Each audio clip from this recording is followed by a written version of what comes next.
All right. So the Inhumans trailer came out, and look, there seems to, I don't know about you, Mitch, but there seems to be a lot of people that are not liking it. Yeah, but right. If you look at the like to dislike ratio on YouTube, it's not as bad as you think. Yeah, good thing, because I feel like I'm hoping this show does good, even though I didn't necessarily love the trailer. I'm hoping the show does good just Well, because I his like thing, the it's Inhumans. written by the same guy who's writing Black Panther. Yeah, I mean, that It's should be not good then. gonna be bad. Like Well, characterization. unless Black Panther ends up being bad, and you're just like, oh, Oh, it's not gonna be bad. You can't be bad at that. sure, we can only hope, we can only hope. I mean, the Inhumans trailer did drop. We had been expecting it for a while. There was leaks that came out before, but now it officially dropped, and uh, I mean, all those people who hate him in the comics are probably going to come and hate him on the TV show, but it don't matter. That's only a minority. I feel like if this could hit with people, it'll hit with them. You know what I mean? Yeah. It's gonna be good. I think it's just one of those. Agents of Shield got shit at the start, and True. look at it now.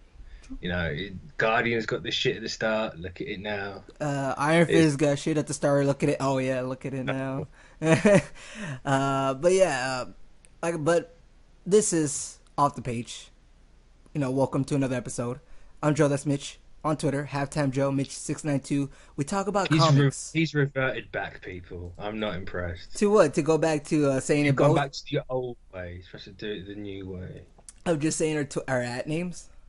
Yes. No, we have to make that Because extra second. that's the name on your online presence. That's the name. You No, chose that's just my at name. Oh, actually, it might be exactly, my but online it's your presence. online presence name, so you got to keep it all consistent. It's what the name you Well, stream. Is it the name you stream under? yeah, but Yeah. I like on everything, my Twitter, Instagram, even YouTube. Except I wish they could change it on Twitch where you have your at name like Twitter, Instagram, and all that, but you can have a name you want, whatever, on the top. Because then I would just have my name, because that's how I have it on my Twitter and Instagram, and even YouTube. So like, yeah, I wish you could just have your full name. You know what I mean? Eh, I I mean, suppose. yours is just your name, like with the numbers. So Yeah. it's like mine has like a thing to it. So like, I don't want anybody to start calling me halftime or anything like that. Just call me Joe. I mean, that's kind of the burden of having something in front of like your username of your actual name. You know what Well, I mean? I mean, you're the one that chose it, so you know. I know, but it's kind of like who's a big name? Like, I Justine, right? Nobody really called everybody called her I Justine. Everyone calls her I just. No, I know, but nobody really called her I. Imagine if she just called her I. Yeah, I suppose. That'd be funny. But who's another Well, one it though? depends. You could say the show's halftime Joe, but you are Well, Joe. well, Just do that. Joel. Nobody calls Cape. Nobody calls Joel Cape. Hey, what's up, Cape? I mean, they could, I guess. Yeah. Nah, I mean, they could. I don't know. Just call, we'll see how it goes. But yeah. So we're trying to keep the BS in the beginning to a minimum, which has only been 3 minutes or so, because there is some things to actually talk about as opposed to previous weeks. Am I right, Mitch? Am I Well, right? you think there's something to talk about, but one of the things there really isn't. Well, one of the It's most of the things we have to talk about really happened last week, but we took a week off because or the week before. or okay, the week before we took a week off just because oh yeah, it was a week before because it kept coming out on Friday, right? I'm telling you, that's only gonna be for that. It's only gonna be for like those 2 weeks that stuff comes out If on Friday. something comes out tomorrow, I'm blaming you. Yeah, for some reason, some people think we record this on a Wednesday though. No, it's a Thursday. Yeah. Or yeah, it's a Thursday, and it's almost gonna be Friday for Mitch, but not yet. Close. Well, it is Friday. It's Okay, Friday, it's right? Friday already. Never mind. It's Friday already for Mitch. There you go. That's how I forget my time. But I don't know how. I'm only 6 hours in front of you. yeah, I keep Only forgetting 6 it's hours. 6 hours though. To be fair, I keep I mean, forgetting. I'm used to it now. Like, I mean, it's like, oh yeah, we record this time. Is that right? That's Yeah, 6 o'clock. yeah, you just like you add in the time and everything.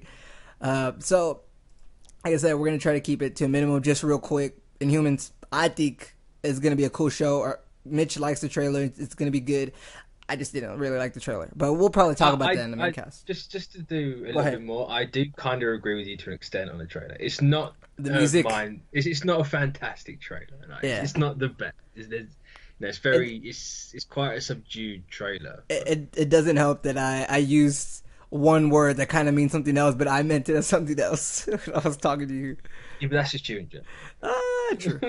All right, so with that, we're going to get into the first piece of news, and that'll be talking about what Marvel Legacy actually is. Take it away, Mitch. What is it? Like, explain it a little bit to me. Story in the one shot, everyone went out. It's Avengers 1 million BC. You have Odin, you have... Fuck, I can't remember off the top of my head.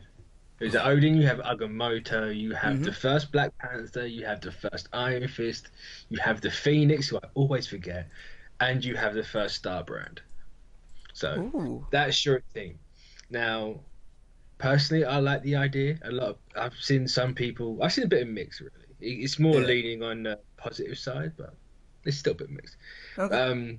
I like the fact that it's cementing the fact that there hasn't the characters everyone knows haven't always just been the only ones. There have been others. There's always going to be a group of people that's like come together and stand up against something. Love that.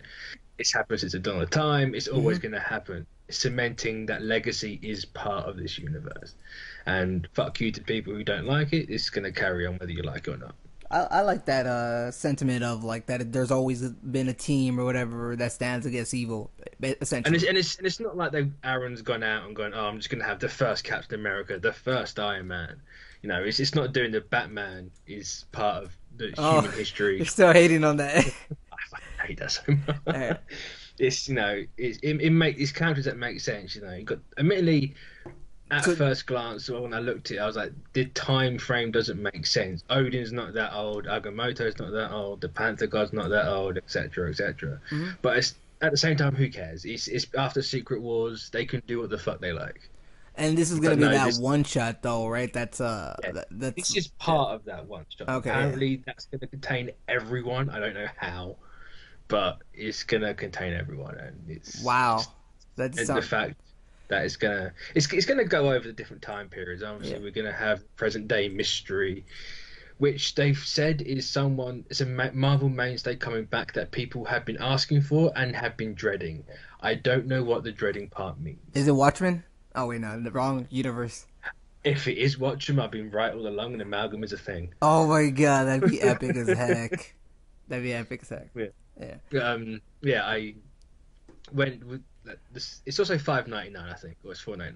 It's one of the two. And that was that was something that I heard some people like talk about that it's $5.99, and And I'm just like, Secret Empire is $4.99 for 40 odd pages, between 30 and 40 pages. Did people really expect them to do an extra 10 pages for $1, like $2 less?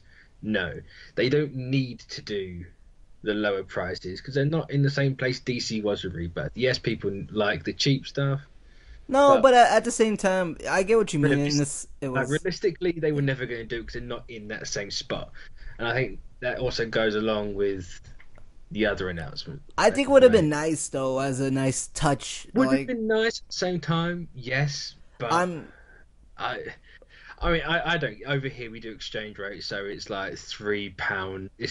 Yes, I think it's £3.80 something. Well, so it's not that expensive for me. But. Well, I mean, for what I saw a little bit of it is that people were getting a little upset that Rebirth was about 80 pages, maybe it was 70. But it wasn't. It was 62. Okay, 62 pages.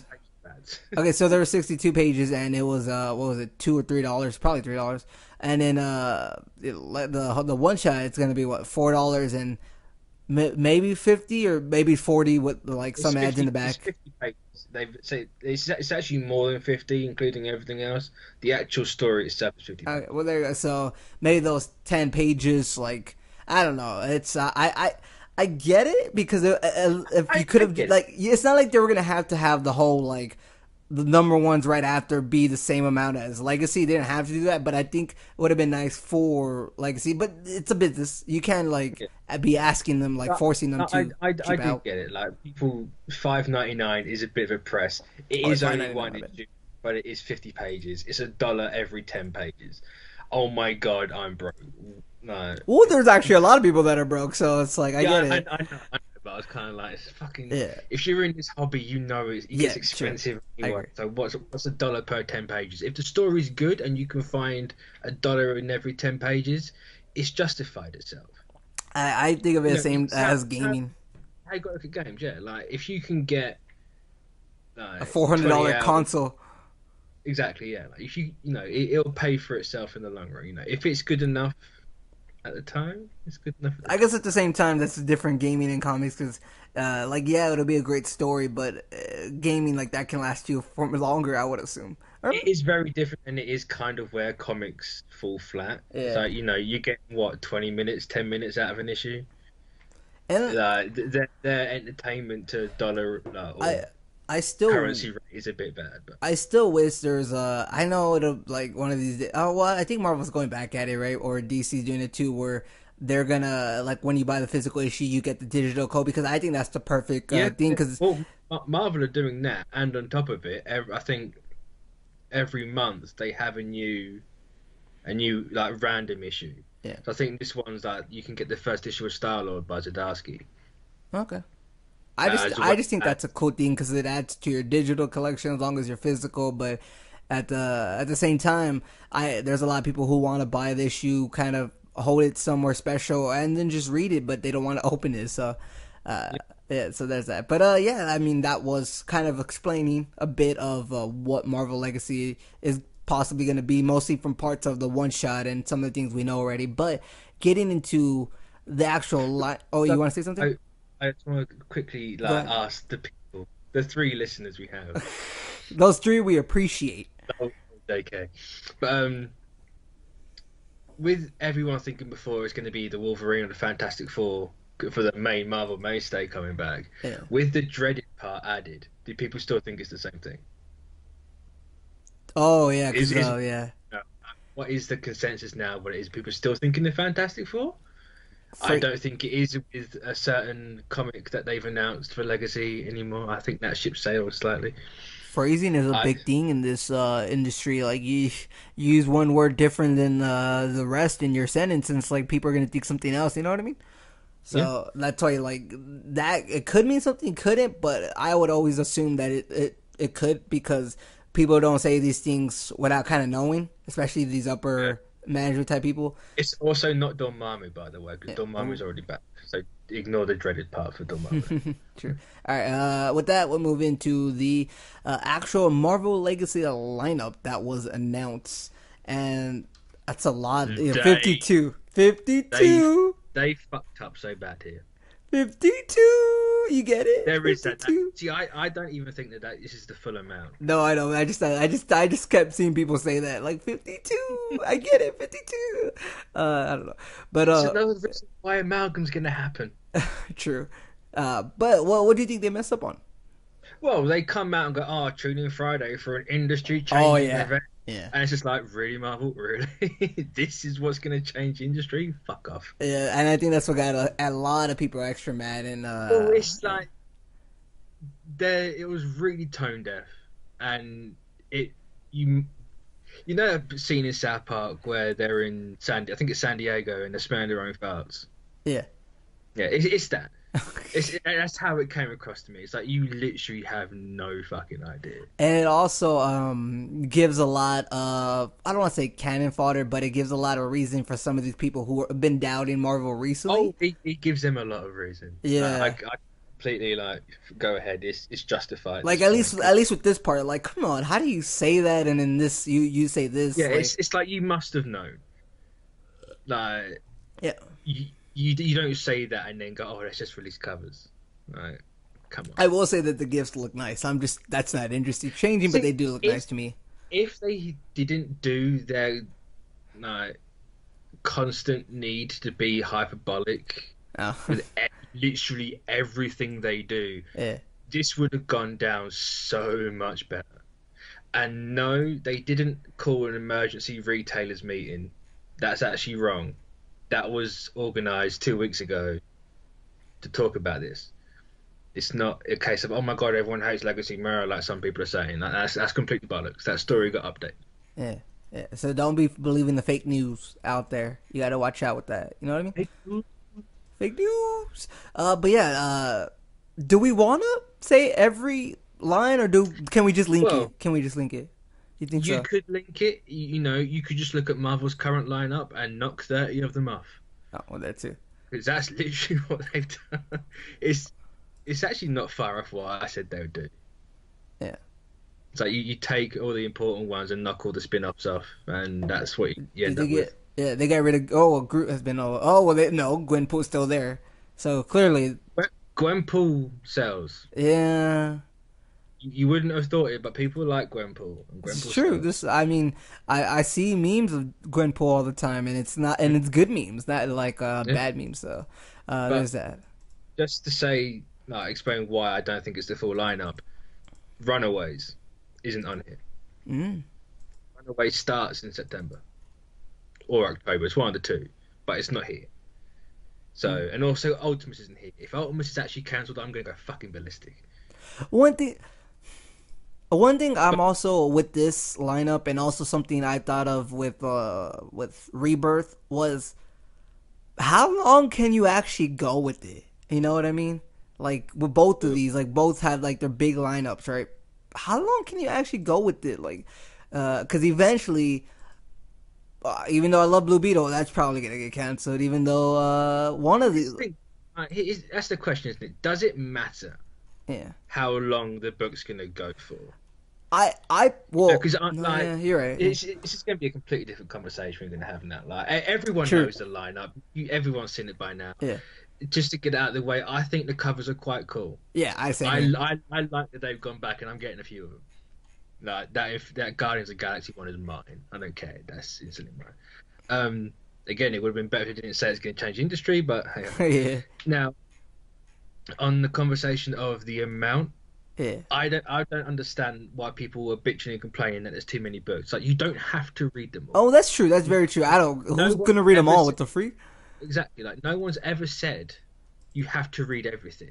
No, Like, bro. I don't even ever. read like Batgirl, like and Supergirl right now. So it's like I'm not reading everything. No, I probably don't even read. I might read about just over a quarter, maybe a bit more than that of what's on here. Almost But I half, probably won't. but maybe less. Yeah, but it. I just don't understand the constant crying about the amount of books going. Oh, they're putting out too many. If you only had a certain amount of books, you wouldn't get things like Vision. You wouldn't get things like Mr. Miracle and True, all the true. little the niche books that everyone goes fucking batshit over after a Yeah, while. yeah. You I wouldn't agree. get that. You just get the same stagnant 5 books, and it's like, why? What's the problem with that?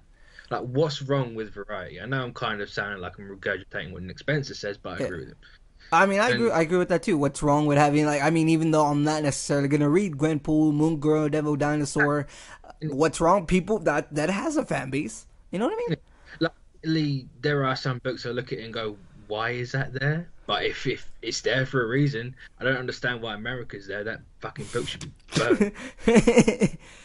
I agree because I saw like what somebody posted on the Facebook of I guess how some piece of dialogue from her. I was like, what the Yeah. freak is this? That's what the entire book is like. It's awful. No one talks like that. But that even has probably a fan base. You know what I mean? So I don't think well, it must do to an extent, but I think probably Gabby River is like just buying the entire stock. I guess what I was saying though, in terms of these long lineups, not in amount. I don't care how many there are, variety. I'm just saying, in end game wise, like how long do each of these last? Like the main ones are sure gonna last forever, but are each of these just going as long as they can? Like, you know what I mean? Like New Superman, Blue Beetle, are they going as long as they can till they stop selling like under 5,000 or something? Yeah, or is there something? I mean, why not? I'm more of a fan of like how you said Marvel was doing it, of like that way DC would do it. They announce one, but it's really a 6 or 12 issue miniseries of a story somebody wants to tell, but then that's in continuity. Yeah. Yeah, and then if somebody like if it stops 1 year and then a year later somebody says, "Oh, I have another story that could be in continuity," and go off of what happened there with that character that stopped for a year, they could go back to it. You know what I mean? So Yeah, it's like it's a very I'm big industry. I'm Let's just say certain they that. look at certain books. Like, let's take Black Bolt. Mhm. I'm pretty certain they know Black Bolt's not going to last forever. Yeah. If it lasts 12 issues, it lasts 12 issues. Or I don't America. care. Let's, you know. Yeah, or even America. Yeah, if America gets to 6, I'd be surprised actually. Like, I don't even know what it's at now, to be honest. I don't Yeah. see anyone to talk about apart from to laugh. But yeah, if that goes 12 issues, it goes 12 issues. Like she still had that exposure, which is True. what characters need. I I guess Let, in my point, I just hope it just does. They don't get canceled when mid stories and stuff like that. I hate when every time that well, see, that's happens. I don't think I think Marvel's doing it right. They're like they don't. It's very rare they drop things mid-story. Yeah. Like Ghost Rider's probably. That I think one, there's but the Black Panther and Ghost the Rider. Crew one, DC did the Outlaw one or something like that. I forgot his Yeah. name. I think in the last year, maybe Marvel's done it for 3, Yeah. where it's just cut off mid arc. But if you look at the amount of books Marvel's put out over the last year, 2 years, like three's nothing. Like, I can't name you anything else other than maybe 2, 3 that have been cut off. And at the same time, we highlight it because we're like, oh, this is weird. Why are they doing that? So that's why we really remember them. They let Sadarsky know, and they rounded that book out nicely, and then he got the annual as well. Like that was just good timing, but.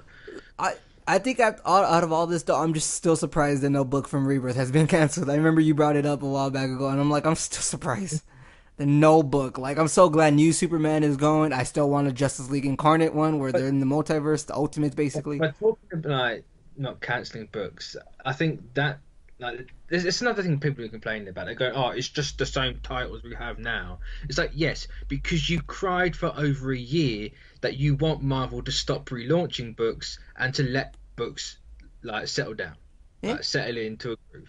They've listened to exactly what you wanted them to do. They're not even relaunching the numbers on all the books. Yes, the books that are close to a legacy number are getting a legacy number in. That's why I think Ultimates is not cancelled because that's getting a Yay. legacy number. Yay. How can you get rid of Ultimates when you used to have America? You know what I mean? My argument about why, like, how did Ultimates not get mentioned here, but fucking America does? Why? I don't know. I think a lot of people have that same argument. Like, why? Like, Especially Ultimates is really good. Ultimates is just starting like Eternity War literally next issue. Yeah. So I don't know.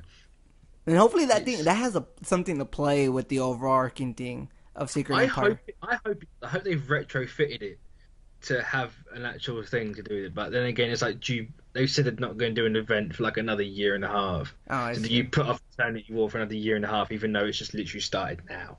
Yeah, you're But- right. You're right. Maybe that's I don't the know. secret ending to Secret Empire. There's a lot of Maybe. secrets. All right. With that though, we'll move on now into the DC and Marvel September solicitations because they came out. I think actually last week we didn't get to it. Shit, I forgot about Stations. Oh, No. no. Well, I mean, you could just pick out. Like, you don't have to pick out 5 like we usually do. Have them up. Oh, I didn't. Oh, yeah. I Are thought. they September? Yeah. I got you though. I got you. For some reason, I thought you knew. My bad. I brought it up. I thought I brought it up last I week. honestly completely forgot. See, sometimes we're people too. We're people too. We forget. Peek behind the curtain. But I'll go first and just I'll kind of just give off some solicitation. You don't have to like just glance and see what really catches your eye. I might do what I've been doing for the last few months and just read the top 5. Well, you can. I mean, I just went through and like what caught my eye, and I'll just go through my top 5 really quick, so you can have time to read and stuff like that. But so what caught my eye first? Dark Knight's Metal 2 and 3. Really quick, as they just say, as Superman and Wonder Woman hunt for a missing ally, Batman investigates a mystery spanning centuries. So yeah, he's a part of history now.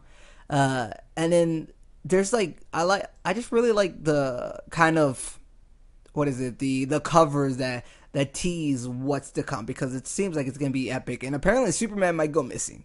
Because Superman says Superman is pulled, or Dark Knight's Metal number 3 says Superman is pulled into the mystery of the dark multiverse while the Justice League follows the trail to a weapon that could keep the forces of the dark multiverse at bay. So, and it's always Superman, or not always Superman. I'm glad it's Superman. Like that seems like he's going on its own more than Batman. Because like it seems like when Rebirth started, Superman has had more of a focus, but it's different here because there's these little one-offs, these little one-shots that are called Batman the Red Death #1, which has I think that's the Flash.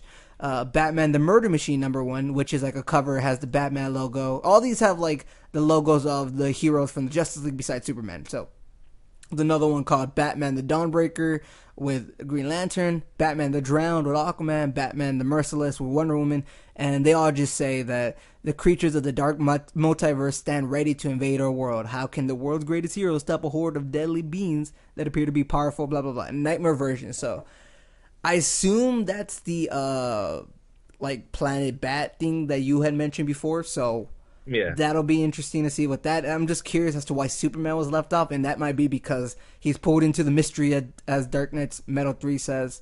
Yeah. And what was it? Teen Titans. There's a couple of like tie-ins. So Teen Titans 12 is gonna be one. Damien is gonna have Batgirl, Nightwing, Harley. Killer Croc apparently is still a thing, and maybe that's a Suicide Squad movie thing. I don't know. But Green Arrow and Black Canary are here, and they're all gonna team up because there's monsters in Gotham. And let's see. So I did Batman, Titans. Oh, and then I have like Action Comics and Superman. But Superman, I guess we're gonna see Sinestro finally come back because we haven't seen him since he technically died. And I think when the hell or heaven, whatever happened to him in the very beginning of Hal Jordan and the Green Lantern Corps. So Superman might have found Sinestro. And Action Comics is where the whole thing of Mr. I was Oz. just about to say, are you running through all 5 right now? Yeah. Oh, I gave you time. I was talking for a long time for like one issue. No, I was giving you time. No, it's fine. No, I get it. I was just like, yeah, my bad. I get my head in the right place there. Oh, my bad. Yeah, and then lastly, Action Comics 987, 988, and this is the whole Mr. Oz thing. And then I want to read this real quick, so because while you're reading that, you can also kind of hear this and hear your thoughts a little bit. The agents of the mysterious Mr. Oz begin to move as the Man of Steel works to stop the chaos they unleash in Metropolis and across the globe. But when Mr. Oz steps from the shadows, his identity rocks the last son of Krypton. So he's got to be someone big. I doubt he's someone from Watchmen. I really doubt that. And then just as the story from Rebirth #1 starts here, and then the second one is the one where he let me see. Also, Rebirth only just starts in September. I guess so. Well, to all the people going, oh, they've had a plan. No. Maybe it took them a full year to kind of figure. Or, I mean, probably less because they write it like probably earlier in the year. But you know what I mean. So as Superman struggles with the ramifications of Mr. Oz's identity, the mysterious figure's origins, and the long road to Superman's doorstep finally.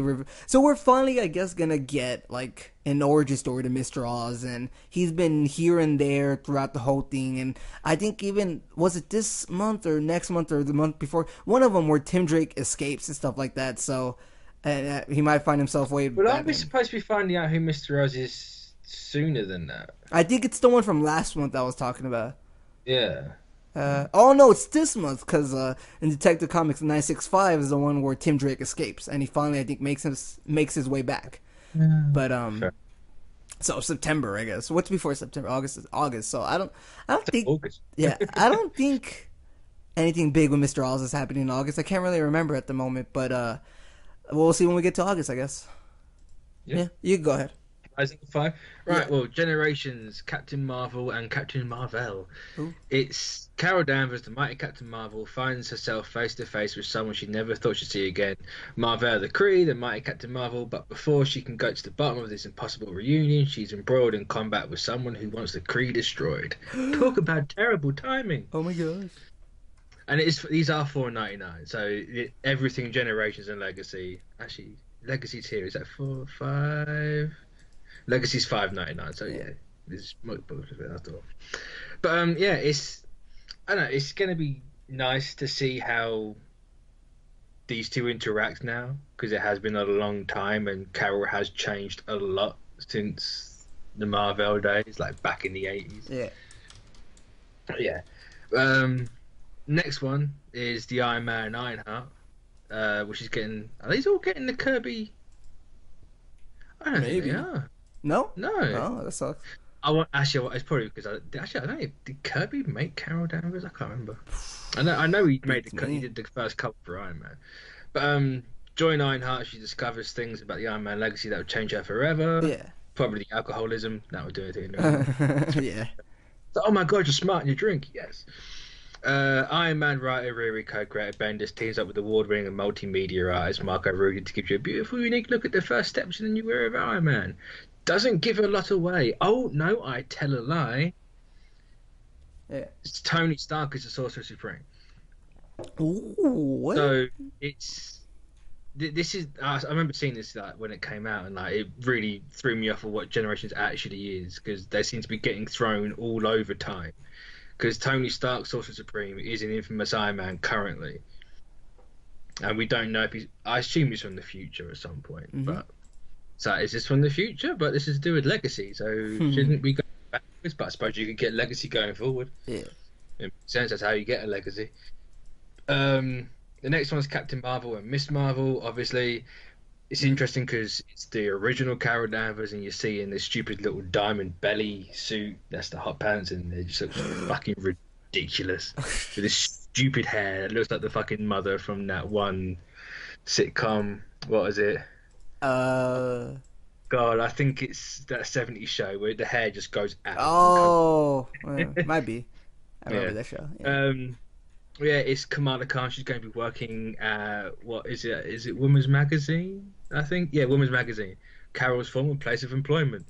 It's just like, okay, this is going to be a really strange one. It's probably going to be funny. No, I don't see how you could do this one seriously. But Miles Morales Spider-Man and Peter Parker Spider-Man. When it comes to problems, Peter Parker's got it all. Bullies at schools, ailing art, and a doppelganger, crushing responsibilities, and wait, a doppelganger? Man. So yeah, it's the little kid Spider-Man.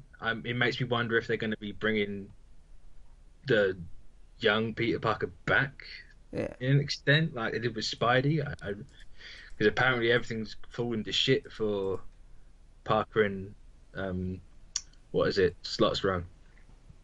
But for the last one, but plus the Spider-Man was not all that interesting. We know we've had Spider-Man and get Spider-Man 2. So yeah. But Legacy, again, it begins at the dawn of the human race and starts with a child's prayer. In between empires fall, mysteries brew, secrets are revealed, quests are undertaken, and legends are forged. All leading up to a dramatic turn of you've been waiting for and one you've been dreading. Who that is, I don't know. Could it be Doom's going back to Dr. Doom? I doubt it, because he's not exactly gone anywhere. Jason Aaron has starred Ribic ushering a new dawn, one whose rays will touch every corner of the Marvel universe in days to come. It's everything you've been longing for and more. See, I tend to believe that last line because it is Jason Aaron. Yeah. And Jason Aaron with Legacy is probably going to make me cry, because they're teasing the death of Jane Foster, and I can't handle that. Just like that. No, because the Secret Empire kind of teased it too, right? Well, Secret Empire's teasing it, but literally, if you look at the Legacy cover, yeah, the homage, they're using the death of Captain Marvel. Oh, yeah, I saw that, yeah. The death of Marty Thor. Yeah. Now, Joel had an interesting take on it. Are they going to kill off Jane Foster completely? Or are they going to do the route like they said Jane might do in the last issue of the Mighty Thor, where she's just going to pick the hammer up and Jane will just fade away? Oh, no. But the Mighty Thor will stay there. And she'll never drop the hammer. Which route are they going to take it? Because that's been a question for a long while. It's sad. Jane Foster came around 2015, right? I'm not Jane Foster, Jane Thor. That's what I meant. Lady Thor. I can't. I'm assuming 2015, 2014. I'm going to assume around that. I think it was before. No, it's before Secret Wars. To be fair, what issue is the Thor? In 2014. Yeah, so yeah. Right. So she's had a good run, but it's always been building up to her death, obviously, because it is the cancer. And this is what I like though. Like if they have runs like this and it all builds up to something, you need more stuff like that. Yeah, like it's been going on for such a long time, but it's all like the adventures here and this and that have been leading up to this, and that's what I wish like most series would do. Most creators would have this like in the back of their head. You know what I mean? See, this is how I thought Marvel was going to do it with their like TV seasons initiative thing, where it's like you're going to have this run and it will end, and then we're going to change up everything, and then you'll have this run and it will end, and maybe we go back to the first run and then it will end. but it didn't quite turn out like that. I think that might be. I don't know if that would have been better with people in the long run, but yeah. All right. You done? We done with that? Yeah. All right. Done. All right. Just quickly Go to ahead. add something in code. Remember this. Marvel previews are now going to be free. And they're going to be free to shop owners. They're going to be free to the public. So you can literally just go into your local comic book shop, pick up a preview of all of their books. Have they never been free? I never really pick them up, so. Well, I don't know. I can't remember, but I always thought previews were. There's been a headline of it, but I always thought the previews that both of them gave out were free. Imagine if I just went in there and took it, I probably would have been stealing. So my comic book shop closed down. I don't know why. Yeah, my comic book shop just keeps like holding me back from taking the previews. What's up with that? I thought they were free. So we discovered here, Joe's one of the people that goes in, reads, and walks out. Yeah. Doesn't buy anything. It's just like, oh no, it's just the library, isn't it? I thought it was free. Yeah. All right, now we're going to go into the comics of the week, and that'll be the comics of the week for June 28th, 2017, and kind of June 21st, because we're both going to be mentioning one issue from last week and then one issue from this week, and then talk about epicness, that is God Country. Oh, so good. The epicness that it is, because we both love it, both read 6 issues. We're going to just suck it up all, like, the last however much time we got, and basically send this to Donnie Cates and be like, hey bro, next time your next series comes out, you could give us the previews of it and we'll review it for you. You know what I mean? Oh, he follows the channel now on Twitter. I know that, man. Does he? Yeah, when this episode comes out, don't follow me though, does he? The one that actually reads it. When this episode comes out, we're about to add both our Twitters, like, and people listening are probably gonna be like, yeah, get it. True. All right. So with that, I just want to be friends with Cates. He's such a good writer, man. Plus he's from Texas. I'm from Texas. Like, what's up, man? Texas people stick together. Let's go. All right, that'll be our end. I'm from Texas, and you actually read his issues. I told people to read it. I don't know how many people picked it up, but you're the first one who told me. So, all right. With that, we're gonna get started with the first one, and that'll be for me. I'll be talking about Superman 25 really quick. I was gonna talk about Aquaman. But I'd rather just say that had an amazing arc. Aesthetic is amazing. And it was a really good story. But I mostly wanted to mention this just because I saw some recent people say of how Superman has kind of been lacking recently. And I can get where they're coming from, but I don't totally think so. Because I think it has kind of lowered itself in terms of how it stands in this, like, Watchmen. How is it lacking, though? I think it's because it's not up to date with the whole Watchmen rebirth thing anymore, like Superman Reborn was. You know what I mean? Yeah. So I think that's what people were like. It's kind of just going down. I personally love some of the more personal stuff that's been going on in Superman, and even though isn't that why everyone loved it from Rebirth? Because it got really personal. I think they've had enough personal, and they want now. Like, it always alternated. It had like personal, then big action, Rebirth stuff, personal. But big isn't action. That what Action in comics is for? No, Action was, I don't even know. Action is just but it's literally called Action Comics. This is true.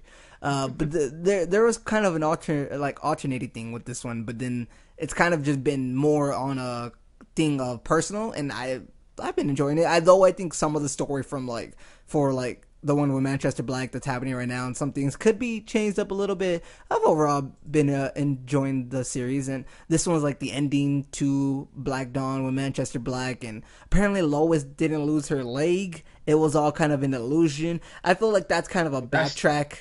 Yeah, that's a quite pass. Yeah, that's kind of, and that's part of the reason I think some people are saying that. That's why I'd say I totally get it as well, because there's some backtracking to this issue, but that's really why I wanted to talk about it, just because it was some people have been saying. It was a fun, like, Superboy Black, like, he was OP as heck. He's probably stronger than Superman, and Manchester Black couldn't really control him because, like, maybe he was even too powerful for Manchester Black. It's kind of like that Gohan effect, as I've always said, right? Yeah. It's that Gohan effect. And then he just started, like, I guess because Manchester Black said to do something, and he's all like, you don't, like, I guess there's something in Superboy that was like, oh no, you're not gonna do that to me, and you get out of my head. And even though I guess he was fighting Superman and the good guys, as Superboy Black, he still wanted to save people because that's inside. That's how he felt. And even, you know what I mean. So it was a cool. It was okay. It was just I didn't like the cop out with the Lois losing it. Like, why do that in the beginning if you're not gonna stay with it? They keep saying that Superboy is stronger, inevitably going to be stronger than Superman. But then now that he's not Superboy Black, he can't fly anymore. He can't use these other powers. So like, he can't use the full extent of his powers until he learns it, or he's like under the control of like evil, something like that. So yeah. So right now he's back to like just being regular Superboy, and I guess they talk about moving to Metropolis because that's what happened in Action Comics, and there's a nice little page with Superboy and the girl next door, basically, that he's kind of had a crush on. I thought it was really nice, and she was helping him fly because she can fly, so like he's feeling like he can fly. I thought it was really nice, and I guess Manchester Black turns into a cow. I don't know. A moot cow? Yeah, because I thought he died. And I was like, okay, he's dead. He's never coming back. I was like, oh, man, that sucks because I wish he would have came back. But he's now a cow, and he gets tipped over by these kids. And it's like, oh, he's going to come back one of these days. But that was like a little nice, like, kick in the thing for, like, people who are reading it. Because when you read it, you're like, oh, I hate Manchester Black because he's doing all these crazy things. And not hate him that you hate the character, but you like to hate him. So yeah. I thought it was a nice touch that they made him to a cow because it made, like, it even more embarrassing for him. And yeah, I mean, it was just okay. And just, I get what some people saying about like the little cop out, and we'll see how it goes next. Cause I think the next arc is going to be a little bit more leaning towards the action part of it. So we'll see. Yeah. We'll see. Yeah, you go ahead. Secret Empire Underground. I would say number one, but it's a one shot. You read this, didn't you? Skim. Yeah. Skimmed it. Yeah. But yeah, I gotta, to be honest, you're not really missing out on much. They're continuing their quest, their mighty quest, their level 25 side quest to get pieces of this cosmic cube that's slithered into shards all over the place. Apparently there's 8 or 9 total. I think that's what they said.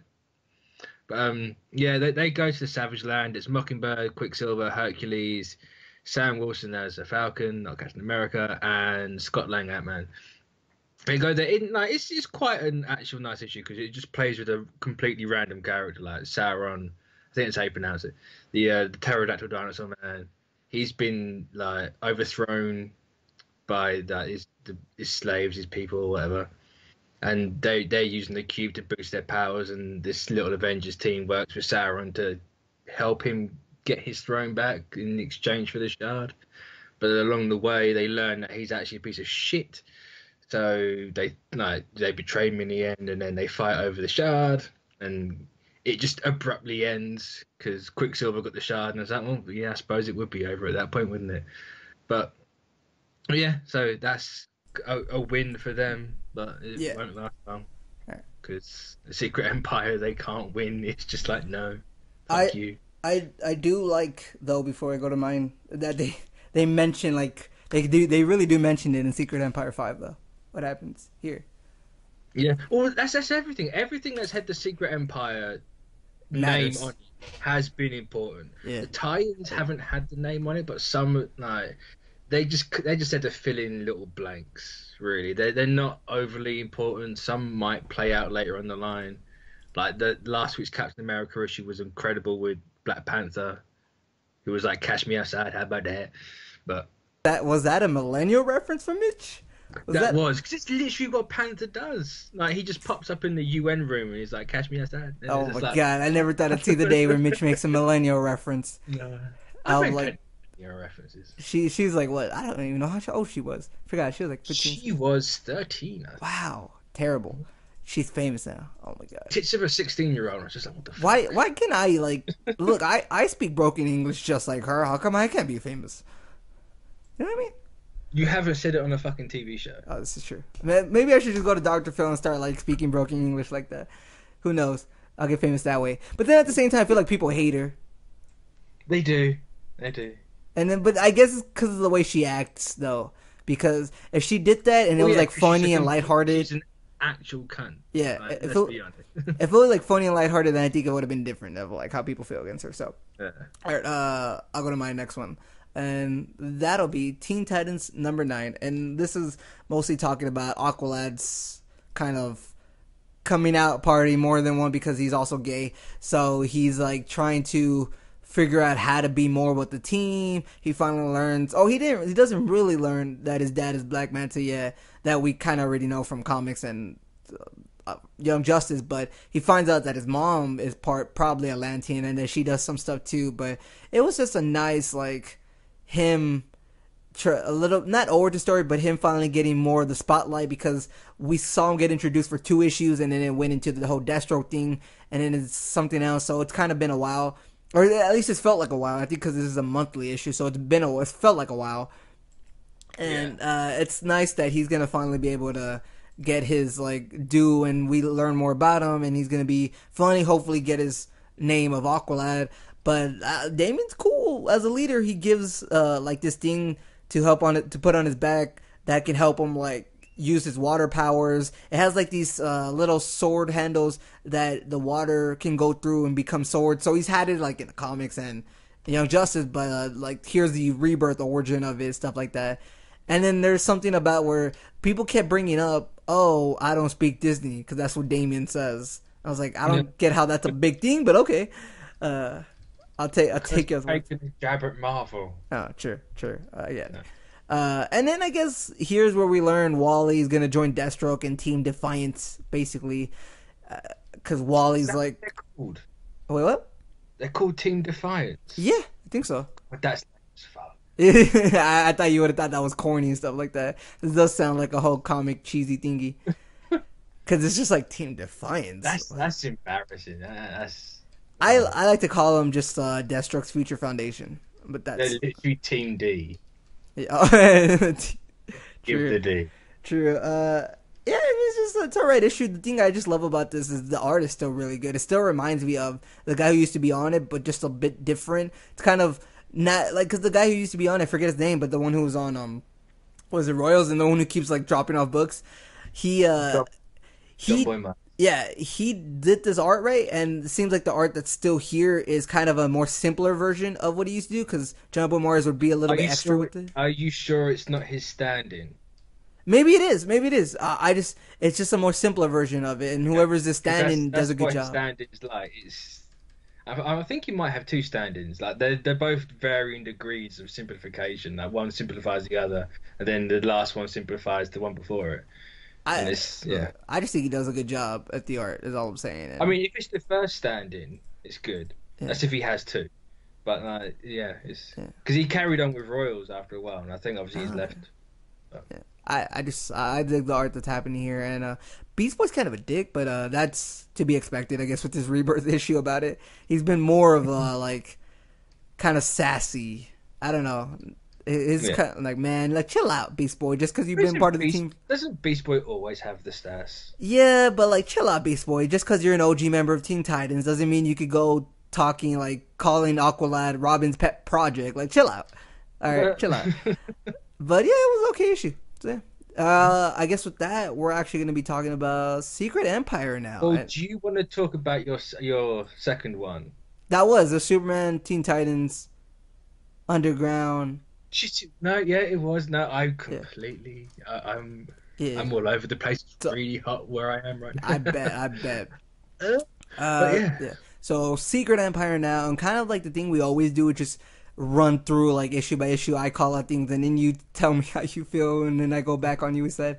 And I guess the main thing I noticed about this issue was the different art styles that happened through it. I still don't like the beginning art style of it, where it's kind of more sketchy. I mean, the beginning's okay. It's quick, so it doesn't necessarily matter that much. But it's only for the Black Widow. Yeah, because then it goes back into Sorrentino, doesn't it? Yeah. I thought it was. But what did you think of this issue straight away? Let's get off the bat. There's a lot of like good things about this issue. I know the Hulk thing we'll get to later. Some people don't like. I don't mind it. I think there's a bigger reveal later, or something that happens. And I'm like, yeah, but.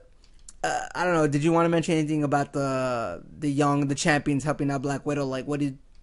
Well, I feel like that's going to be playing a part because I can't remember where I've seen it, but I've seen someone say Hydra has a traitor in their midst. Is this Viper?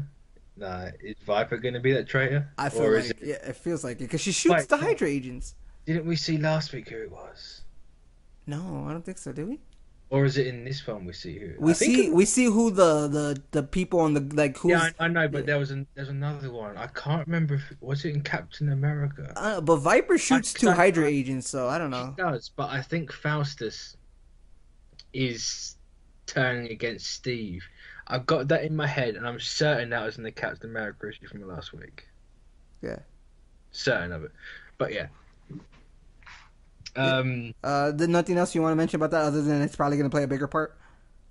I imagine it's going to play a part. You know, Widow does the whole. Oh, you know, you could get the head Hydra seat. You could be the real Madam Hydra. Ooh. Oh yeah, he's trying to So recruit like, her. she's obviously trying to like crumble the Hydra Council from within. Yeah. Yeah. It'll play a part eventually, I imagine. All right, and then moving on to like more of the dream sequence part. I really like that part. Before we move on, Go ahead. there is something important because they go for the old man. Oh yeah, I don't know who that is. Don't know who that old man is. There's some theories that he could possibly be Steve's dad. That Interesting. Eliza Sinclair pushed off of the bridge in the early issues of Captain America. Oh. I don't know how. Admittedly, he would be old as fuck. This guy's old as fuck here. Some people think, because I say some people, yeah.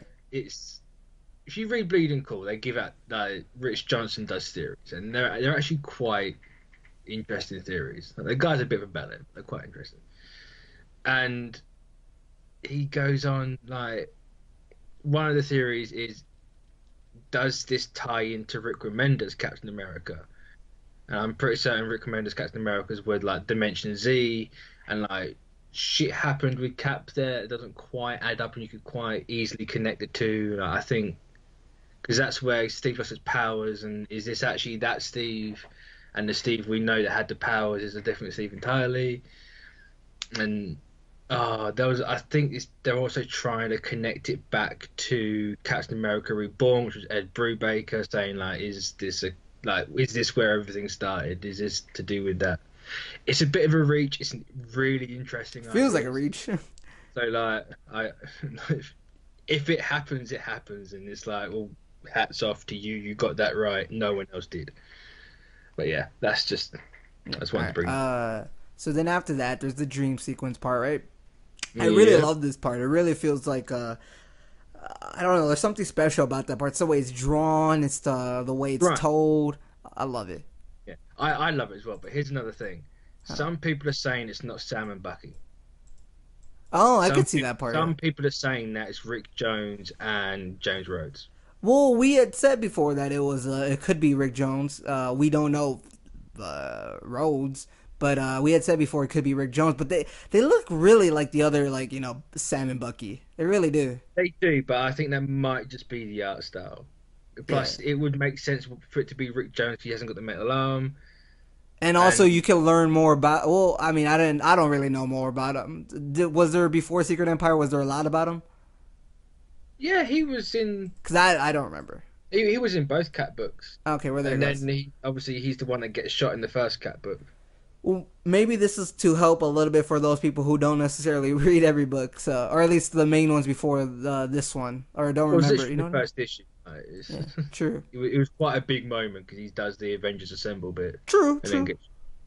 I don't know. It could be those guys, but I just really like the way it's told, and like the dialogue in it's so kind of grander in a sense of it feels like this is kind of the Captain America soul looking for a way out in a sense, you know, a piece. But that's the thing. It's like this. That's what it reminds me of, and I've said that before. Yeah. I think that's clearly the vanishing point. If it's not the vanishing point, I'll be surprised. Yeah, that's me too. Yeah. It's the vanishing point, the place where all the Marvel heroes are going to come back from. Like all the ones that have died are going to meet up here. So is he going to like maybe bring back Wolverine here? Ooh. I don't know. Could he bring back Charles Xavier? Could he bring back anyone? Uh, Is this the reason why what someone's going to come back? Like, I'm trying to think of what this reminds me of because I feel like I've seen it before, and not in a sense of like, oh, they're stealing, but of something it to does feel familiar. There is something grab, oddly yeah, about it. something to grab where the inner, not soul, but like if there's like a struggle a character's going through, and something inside of them that's the ultimate, like the ultimate, but because people were saying this might be Ultimate Cap, but if there's like It could be very obvious. yeah, if there's like the ultimate version of them inside, like their soul and stuff like that, well, whoever they are, really are, and this is kind of a way to, because Cap is evil, quote unquote, at the moment, and this is a way to find like himself, like find himself or find his way back, or this is maybe where the good Cap is. I feel like I've seen this. I don't remember exactly where, but it would like Yeah. be really helpful if I could just grab onto like that memory. Because Yeah. then it would, I can know where maybe this might go for. Like I could assume where this might go with, but yeah, I'm not gonna say a Naruto reference because I feel like I could find one eventually. But you know me, I could always make a reference to Naruto. Yeah, please don't. Yeah, but I just Let's try and keep that some No? form of quality in the no, show. Naruto's quality. But yeah, okay. Do we want to mention like the rest of the dream sequence and then go on to the rest of the comic? Oh, I mean, Okay, no, we'll just go through the comic and then when the next part of the dream sequence comes, we'll mention it. So yeah, let's just do it all. all right. So I love that Scott is just texting. This threw me off. Really, I love it. Just like how Whedon did with Age of Ultron, where he's like, "Oh, here we're gonna try and make you get attached to Hawkeye. Oh, And yeah, then yeah, we're yeah. gonna double bluff for the fact we're gonna kill him. Here's his family. We're definitely gonna kill Hawkeye. We didn't kill Hawkeye. This is that moment for me, That it's a double bluff. because especially after last week, where I was like, it's either Ant-Man or Hercules. Yeah. One of those two. It's gonna be Ant-Man because his daughter was supposed Oh, to you be. thought he was gonna be a traitor? Yeah. And the fact that she's not texting back, and it's like, has Cap got his daughter and Scott knows, and he's just doing that to keep Himself Cap sane. and Well, going. I think It fits.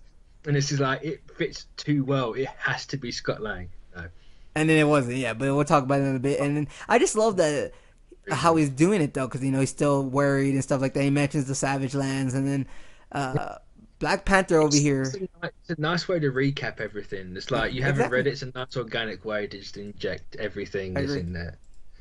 And of course, Black Panther's like, I'm Black Panther. I don't care. Yeah, and I love the counter offer he gives. Though I don't know if he's doing that just because he's the king and he wants to take care of like his people, or is that like he really, if you bring it all to me, we'll figure it out together.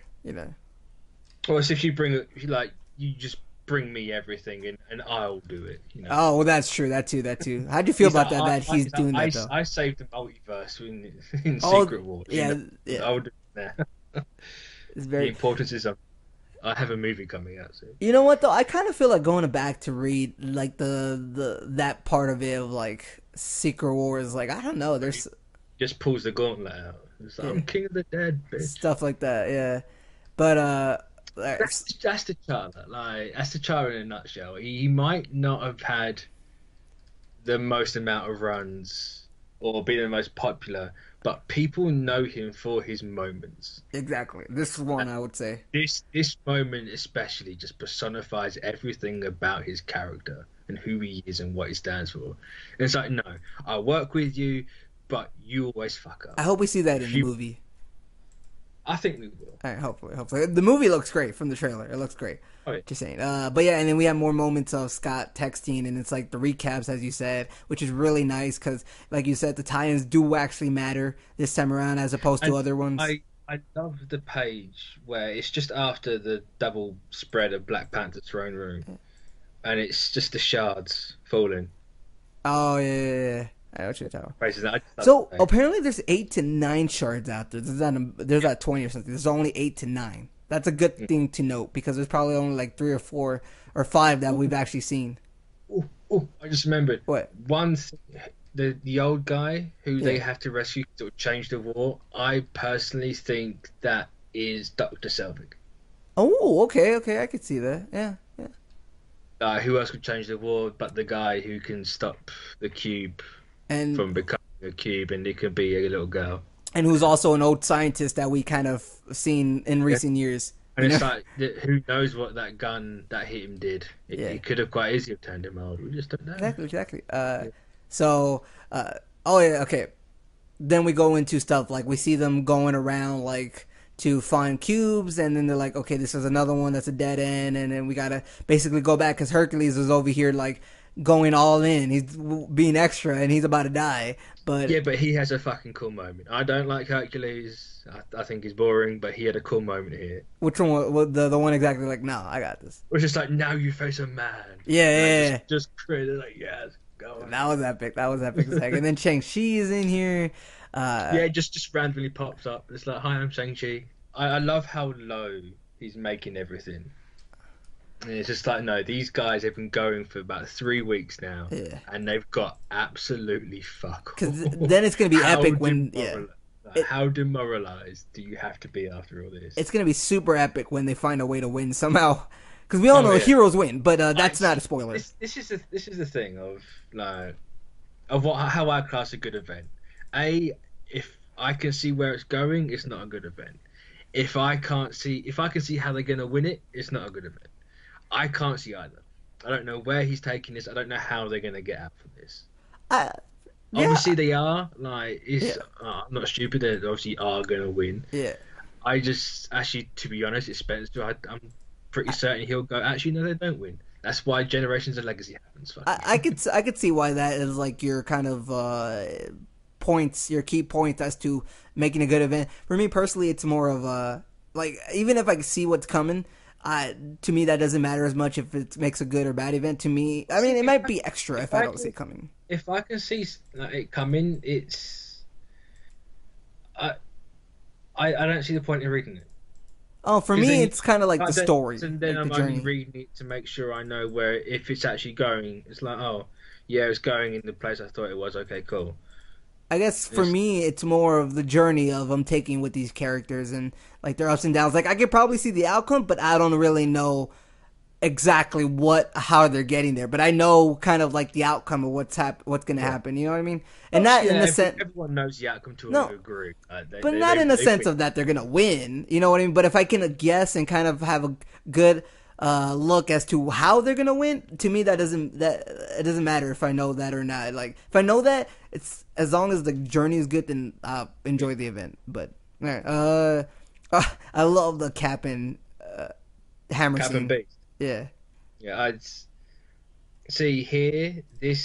I read this back afterwards, and I was slapping myself. It's like you should have seen that twist coming.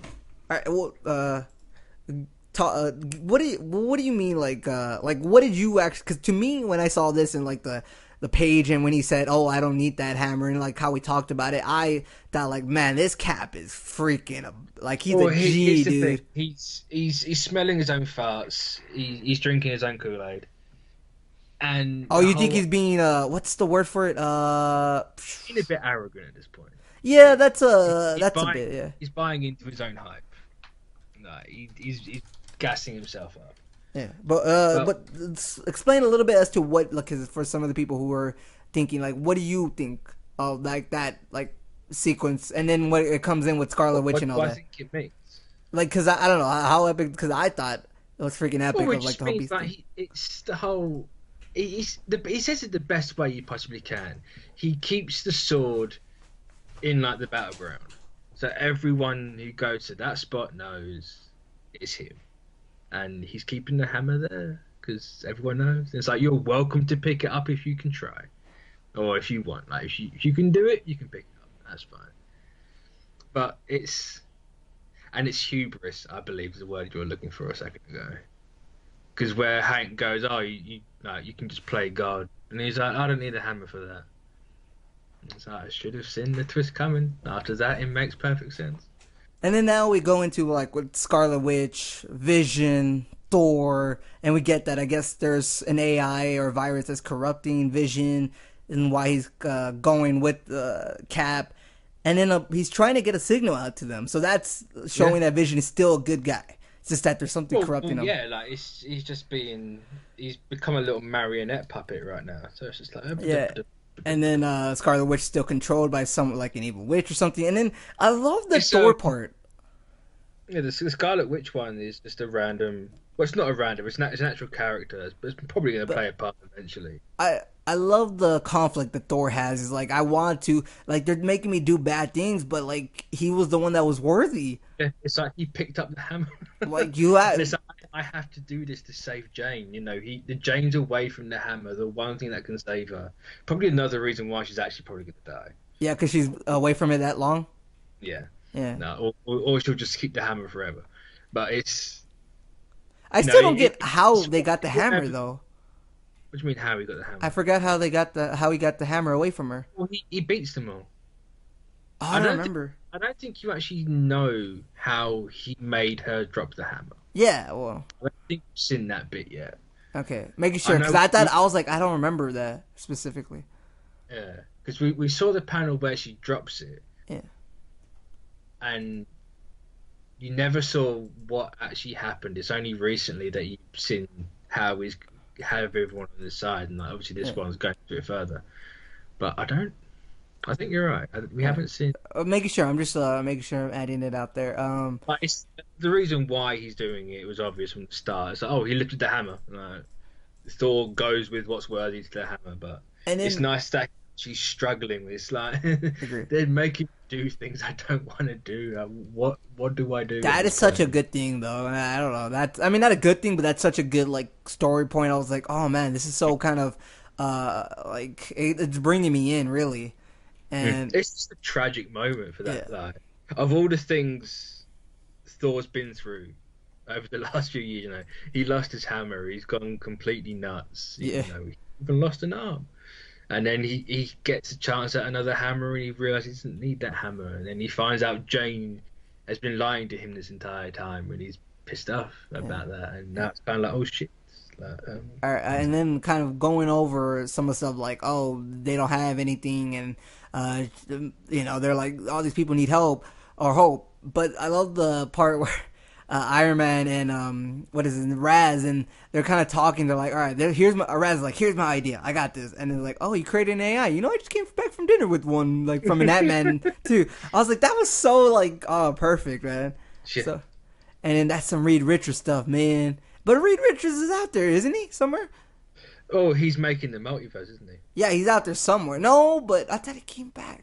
No, the Maker. Oh, Came the out. Maker. Well, I mean, technically, he's Reed Richards too. Technically, yes, you're right. Reed Richards Yeah, has that's come what I back. meant. My bad. It's just not the. Yeah, Reed it's not that Reed Richards, the one he's mentioning about. The Maker's the more evil Ultimates, Yeah. which I still think is one of the perfect, like, best storylines with the Maker. See, I always figured that Reed becoming that villain was his not ultimate end game, but that's just a natural progression of that character. Yeah. Like I think how Secret Wars ended was the Fantastic Four's natural end and logical end, And they're never coming back until the rights come back. It's the perfect send off for them. Like, if Well, you're gonna do it, that's the perfect way to do it. I'd agree. But just no, because is 1610 Reed evil? That's the question. He's evil from our perspective, but from his, he's actually, you know, maybe not so. Yeah, I mean, like we're saying with Cap, right? Is he really evil? I mean, not Yeah. from our perspective, he is, but maybe he's not. Has Cap ever been wrong? It's true. This is facts. But yeah. So I don't necessarily understood how Tony got the from when they were all talking, how he understood that someone was a traitor, because it gets shown that Balky Bird's the traitor. Is like, oh, we're back, and then Cap's like, we're gonna get them.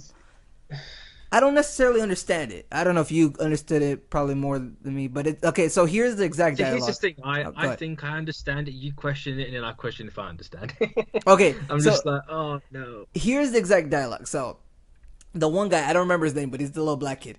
It's not Miles. I don't think It's so. Messiah. I think it's Messiah. Yeah, that might be his name. But he says, if Hydra knew where these were, why didn't they go get them themselves? Tony says, believe me, they were trying. And then the guy says, guess they just didn't have you, right? And then he says, Yeah, so there you go then. That's it. They didn't have you. They I don't- must have had someone to tell them where they were. Because he knows that they're trying to get these pieces.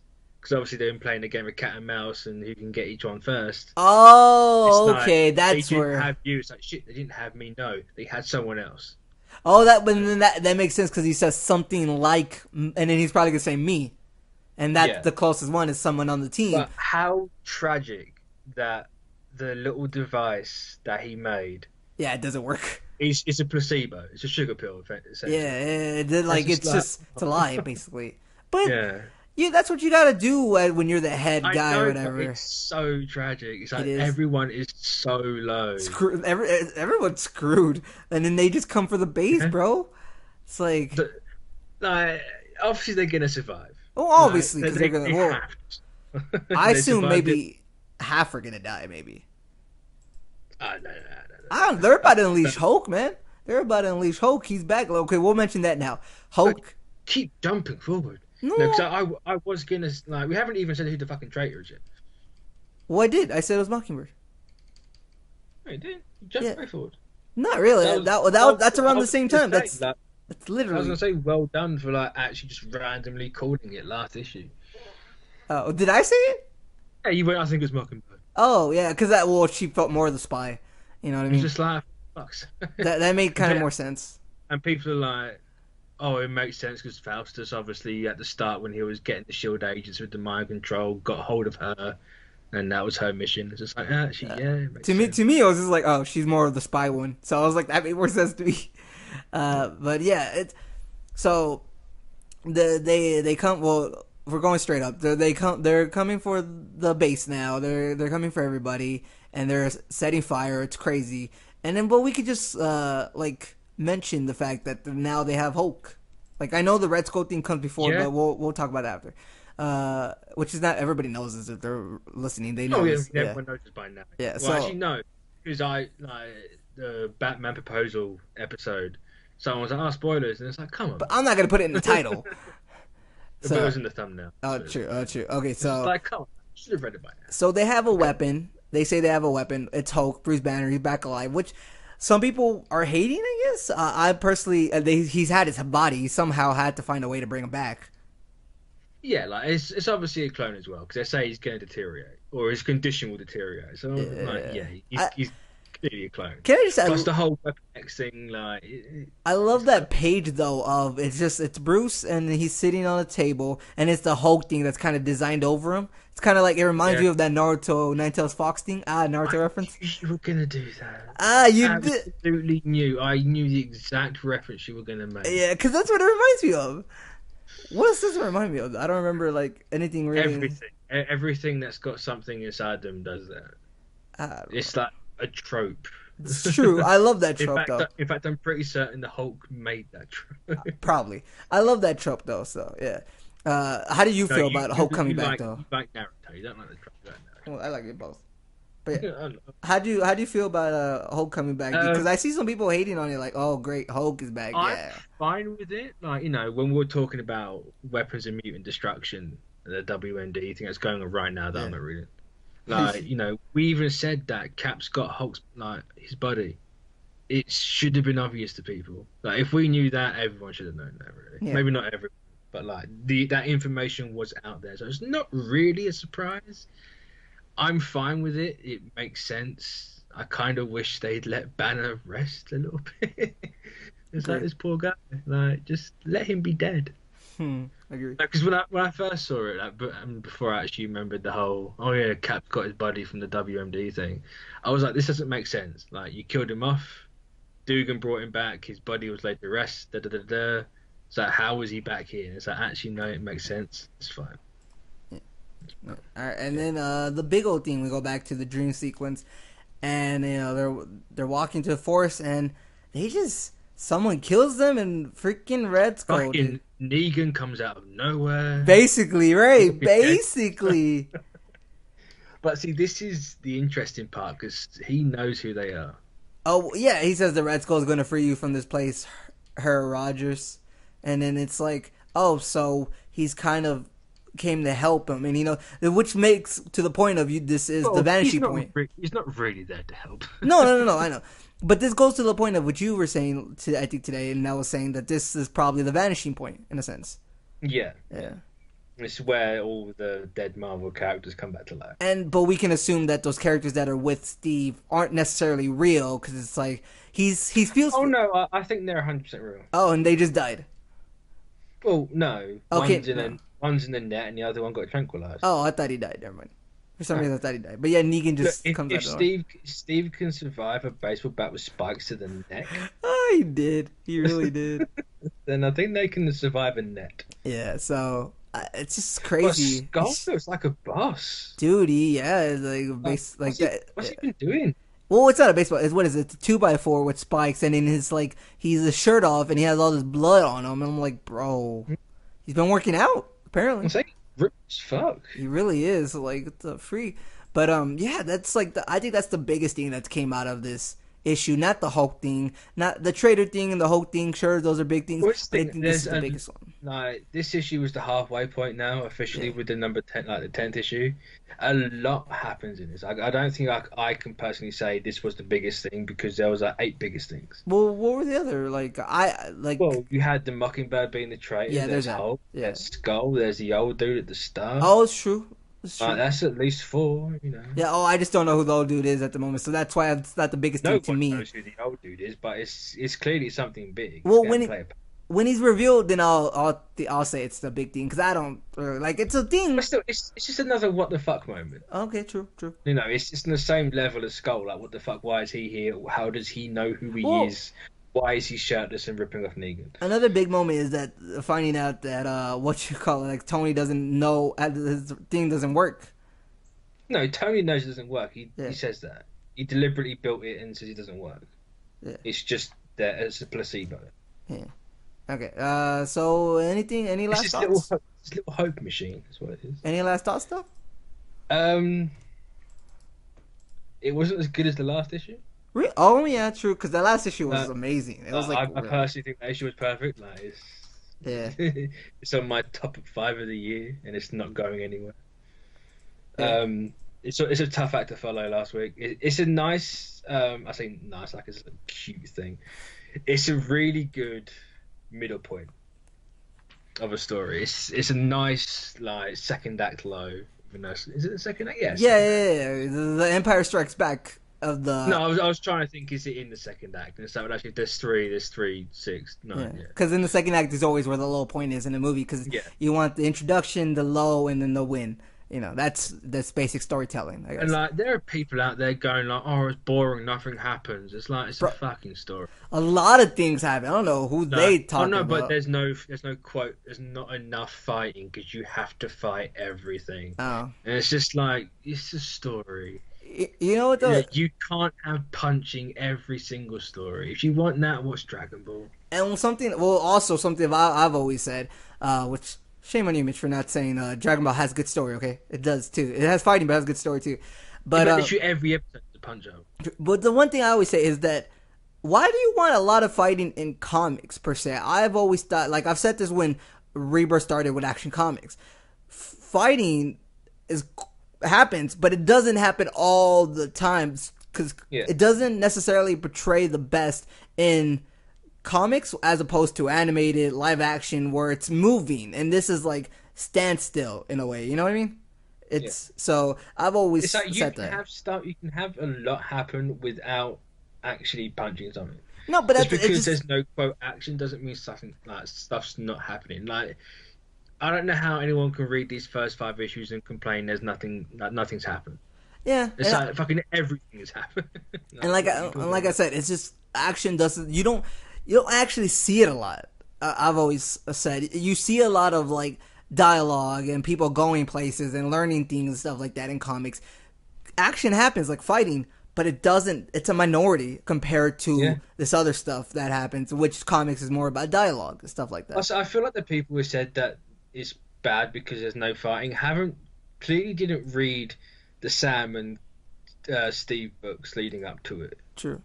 Because Spencer's run hasn't, from what I remember, hasn't been about fighting. It's all been about the nitty gritty. Maybe more in Sam's book, actually, but like it's definitely Steve's. It's more like political spy, like running around. Also, though, we don't acknowledge every time we read Secret Empire or talk about Secret Empire, but how the logo changes, I love that every time. I love that little thing.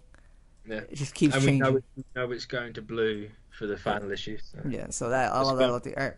to blue. All right. With that, we're going into our finale, and that'll be talking about God Country, kind of like the whole Wow, I 6 issues. forgot about country. You're the one who wants to talk about I it. know, but it's like, oh, You're all. We're both off today. Let's just say that we're both off. I was off with the trailers. You're off. It's really, Yeah. I'm sweating buckets. We're both off. I'm still hyped up about the Twitch stream I saw last night. I laughed my heck off. I don't even. That's not a thing. No, I laughed a lot. But all right. So we're talking about God Country now. And I mean, I don't know how you wanted to play this because you're the one. Like, I wanted to just talk about the last issue, but you want to talk about kind of like what it meant the whole series. Have you read everything? Yeah. Right. So you know, like, the story of that old guy Emmett has dementia, has a magic sword dropped on him. The sword is the blade of the god, or the god of blades, and they can control any knife, even the tiniest little butter knife. Yeah, that's cool. It chooses its champion. The guy who made it wants it back. He sends his sons after it. The son gets fucked up, and he sends the other son after it. Gets fucked up. Emmett tells the big god, I cannot remember the big god's name. I should really be looking at it. He tells him basically to fuck off. I'm going to get the sword. Yeah, I don't remember his name either, to be honest. Yeah, right now, if I can find it. Yeah, and then, but yeah, read it all. 6 issues. Donny Cates, great writer, especially how he ends it in the 6th issue of his kind of narration of it. Yeah, the 6th issue really. I mean, it was already solidified, but it really just solidifies how great this run is. Yeah, and it went somewhere I didn't expect it to, and it ended up being about something I wasn't expecting it to be about. I suppose it kind of always was at the start, but you find out like who the narration's being done by, and it's you kind of I mean, you find out, but at the same time you don't see that person whose the narration's done by. You don't have to see it. It's being obviously narrated to you, and you, the person, you're supposed to be one of the family of it, and it's just. Right. That's how it's supposed to be. Well, okay, that's a little kind of summary of it, and then kind of going through, because we've read all 6 issues. Issue 1, I get, like, when they first, like, the son goes back to see the father, right, which goes into later part of it, but in issue 1, when son, like, I just felt like bad. I was like, man, this guy, like, can't remember anything. What does he have? He has, like, something. Dementia. Yeah, that's what it is. And which is like a very like the story's just been personal, which I love that Donny Cates does, and he knows personality in that way. Yeah, it's not hard to explain at all, but it's such a personal story told in a very comic booky way. Yeah, and it's comic books at its best because it's Jack Kirby. I it's agree. A very old school style of story, and I very much think if he heard that like comparison, he would like embrace it because Jack Kirby's one of those like. Well, you can tell Kirby's a massive influence on this story, just the look of everything. And because of how like not wacky, but of how just colorful and. Just wild. The colourful, the designs, the whole it's a giant space god, a giant space sword. Like that's Kirby. Yeah. But in issue 1, when they first meet each other, you when you're introduced just to them, you're like, oh, who is this old man? And you feel bad because the son just wants the daughter. Like straight off the bat, he makes you connect with every character. Yeah. It's that's very hard to do. He's done in 6 issues. In fact, he did in 1 issue what a lot of people can struggle to do in a year or an entire run. And it's just connect, man. It's kind of a testament to how. I know I'm kind of sucking him up a little bit. No, I don't. Look, you go ahead, man. It's just like it's. There, you don't see a lot of writers. I mean, like this because that's why they're rare in a sense. You know what I mean? Yeah. He's definitely a one in a. Hey, shout out. He's from Texas too. He's from Texas too. Shout out. Yeah.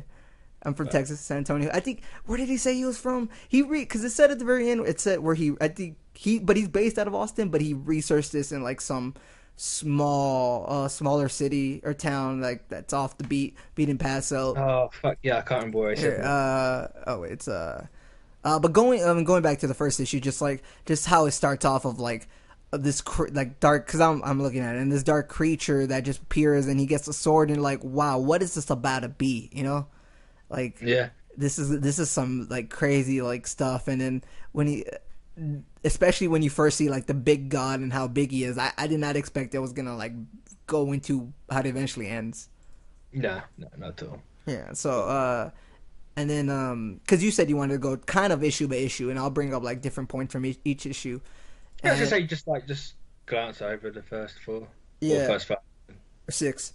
Well, no, Okay, you want to kind of like, there's okay, five before he gets to yeah, the yeah, yeah. second one. And then like the second issue was about that the guy. Did you find out the name?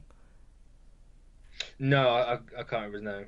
No. Okay, well he comes in, he's like, hey, I need it back by, and he's like, no, you're not gonna get it back. I love the name Valifax for some reason. I don't know why. Maybe it's because I started using the word fax. It's just it sounds like Filofax to me, personally. Oh, okay. You said, what did you say? Filofax. Like over Filofax. here, it's just like a little folder you had when you were a kid. Well, hopefully, if Donny Cates is listening, can we get a fact check on that? How do you say it? And then phonetically write it out for us. It certainly says Valifax. Valifax, yeah, that's what I assumed. Yeah. No, but I love, especially in the second issue, where it's not necessarily a fight straight up with the big god that comes at first. Like, they just talk. You know what I mean? Yeah, I think that's the best part about this. Like, it's or it's just It swerves. It's different. Well, that's a good part of it. It's different. I'm trying to really put this into words and explain. It's hard because it's a really great series, and it's one of those things you can't put it to words, but when you can, it's good, but it also disservice because it's just something you read and experience. You know, it works on too many levels because like, it's both sides are about family. And obviously, you got Emmett with his family, and then you got Aristus. I think the main god we kind of follow his name. Yeah. Like his family, like he's dealing with his dad. His dad is kind of crazy, and he's just fucked over their entire world really to make this one sword. But it also kind of, I think it's either in the 5th or 6th issue where they mention this of how the story is like the two main guys, like these two fathers who are holding on to something that is inevitably gonna go away, but they're holding on to keep it like their legacy. They're all trying to leave a legacy, and for some reason, the alien father thinks his legacy is only by the sword and not by his sons, whereas Emmett, his legacy is actually his son, who then goes on to his daughter, because then that goes into who the actual narrator is, and I think it's not the grandchild, but the great grand.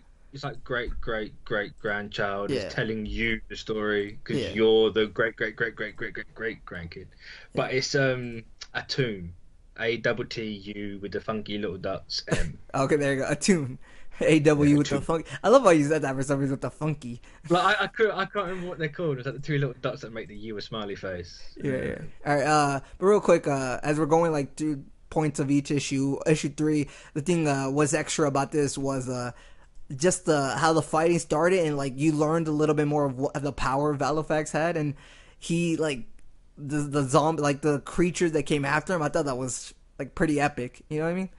Like that's when like the epic, like the before was really personal, and there's talking like, oh, this is good, this is like, man, I'm really feeling it, and then like the epicness, like, whoa, like it's about to go down, and it's like the halfway point where the low point is usually, and this is kind of a low point because that's when you realize like, oh, they took the grandchild, they took the granddaughter.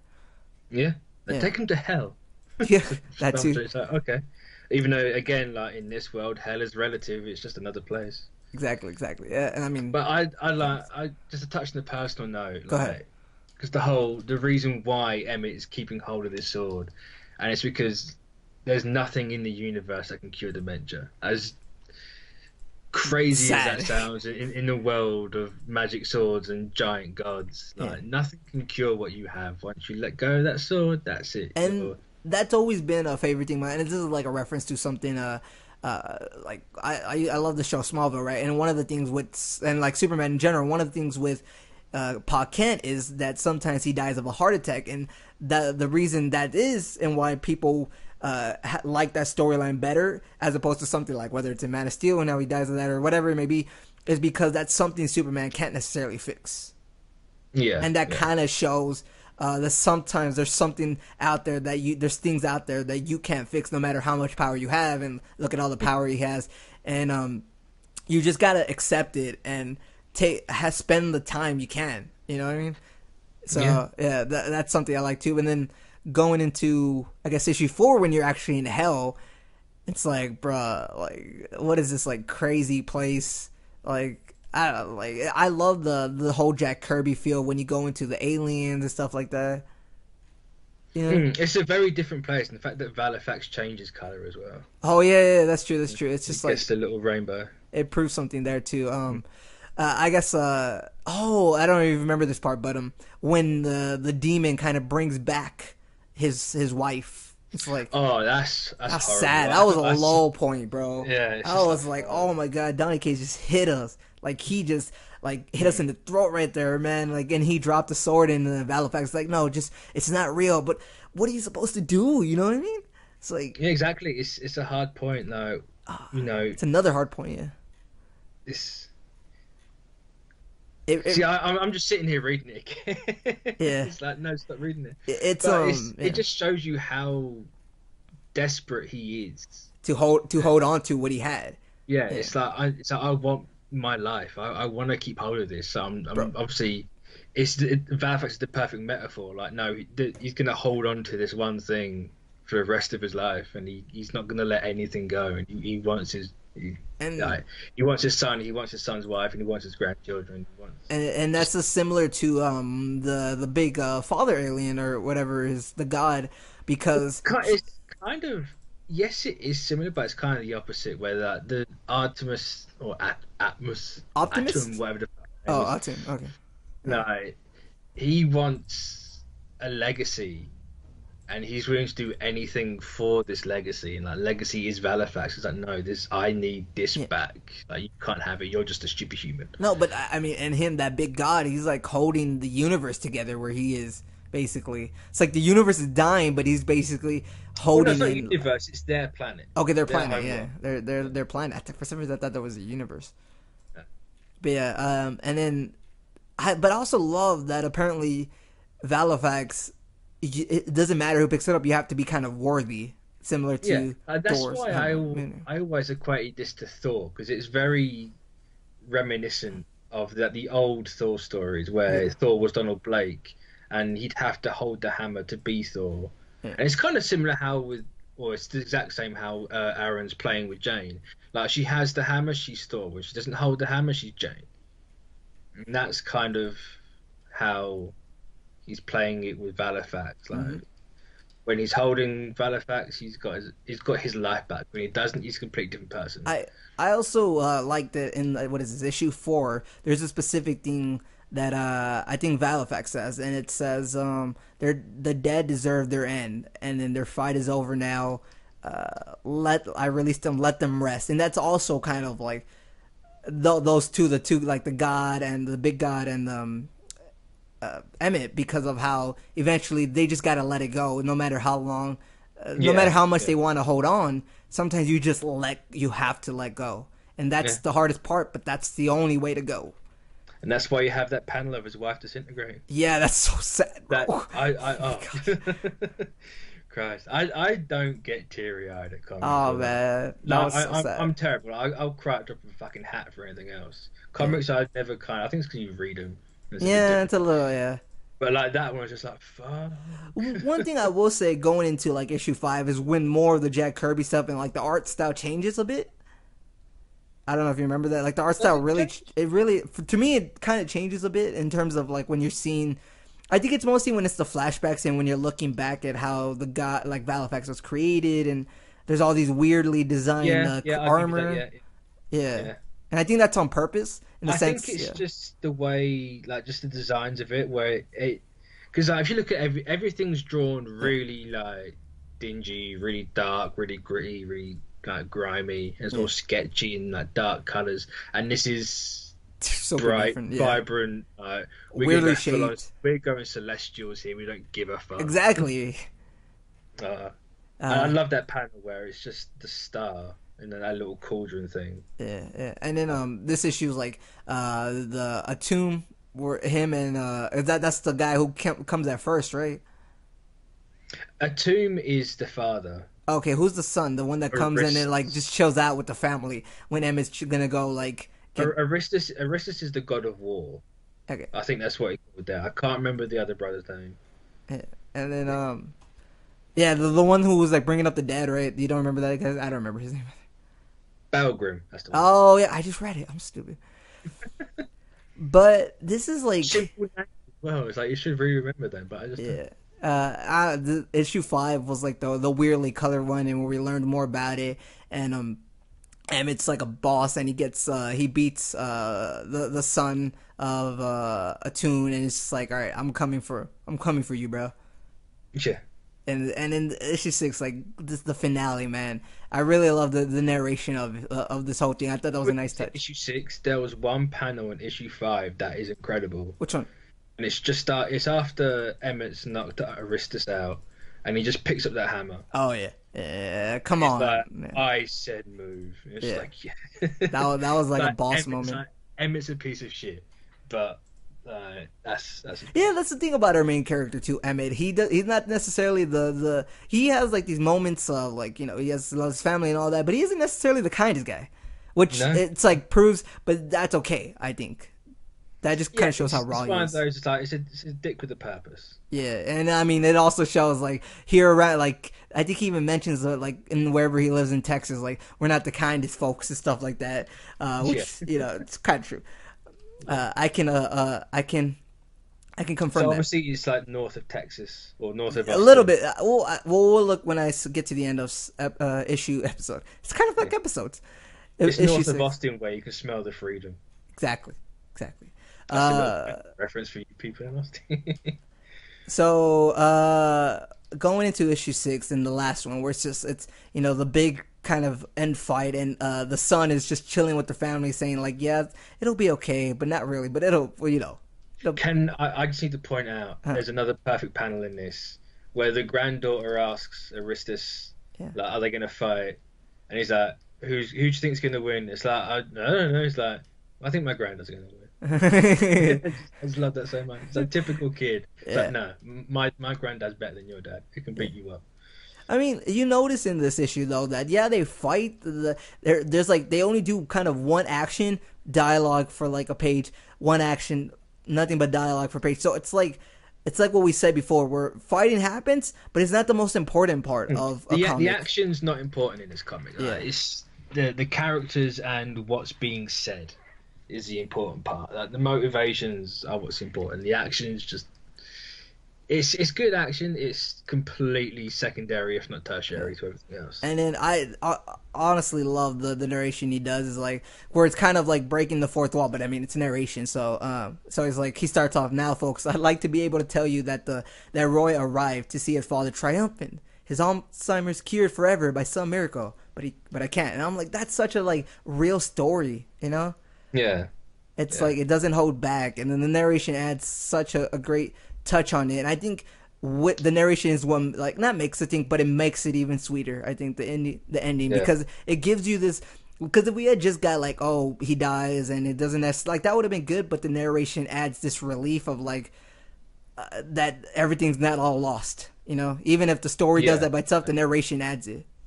Yeah, so, Well, that's the whole thing. It's like, how are you gonna be remembered? Yeah, and like, it's the entire driving force behind this. Like, this story. Yeah. Oh, and I especially love that somehow he gives all, because he's not able to tell everything because he's gonna die, but he gives his memories to Roy, like his son. Yeah, that's so good. Though I don't know if Donny Cates thought about us thinking about this. Is he getting the memory of when his father and his mother like did a thing? See, I thought of that. I thought maybe that's thinking too much. It's like, there's some things you might not necessarily want to see, or maybe he's selecting memories. I think, but at the same time, it's like, it's the sentiment, isn't it? It's like, here, have my entire life memories.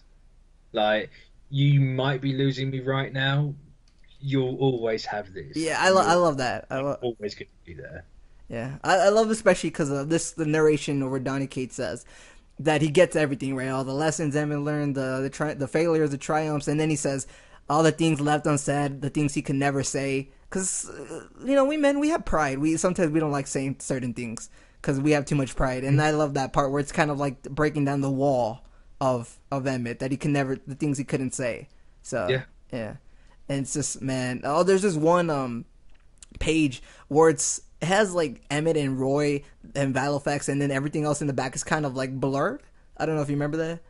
Yeah, just after he gets the memories. Yeah, that's Yeah. whoa, like that's a perfect that's a perfect page, I think. Well, it just shows you just the type of person this son is. Like He doesn't give a shit about all this space stuff. He just wants his family. yeah. All he's ever wanted in this story is his family. Yeah. Honestly, whoever Donny Cates picked out, I need to check who the artist was. Whoever Donny Cates picked out. I tell you what, if Donny Cates, because Donny Cates actually is co-writing Captain America in a minute with Nick Spencer. Yeah. If he doesn't take his artist everywhere he goes, he needs to be told to take that artist everywhere he goes. Who was the one who did all the movies with Leonardo DiCaprio? Like, who's that director actor combo? Because this is like a writer artist. Combo, like these two are gonna be big. I bet. Yeah. I'm betting. I mean, I'm pretty sure like they've had experience. Cates is already big as it is. Yeah. This baby teeth, rednecks, it's all blown up. Yeah. So, I mean, it's well deserved. I would say. Well deserved. If you're not, get the fuck on. Yeah. Even though we kind of just said everything about the story. Well, not quite everything. It's true. There's a lot of things that you need to read for yourself because it's really well done. Honestly, we're not doing it justice. Yeah, we're not. We're kind of just going back and forth of what we thought about it, and it's just like we loved it, you know. And I love this part where he says at the very end of the narration, what is it?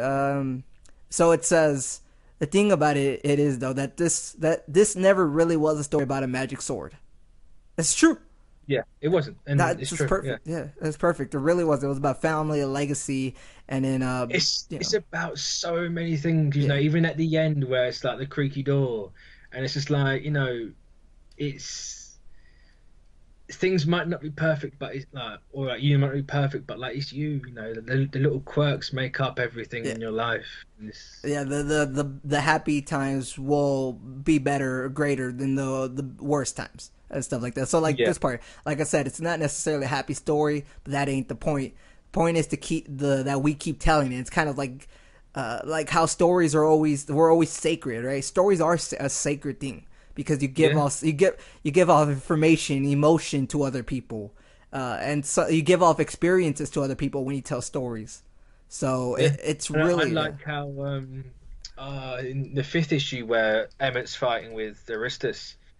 And it just says they left scars on the land. It's like no one, like I weren't there. I wish I was there to tell you exactly what happened, but no one kind of knows. Like no one was actually there at that point. Agree.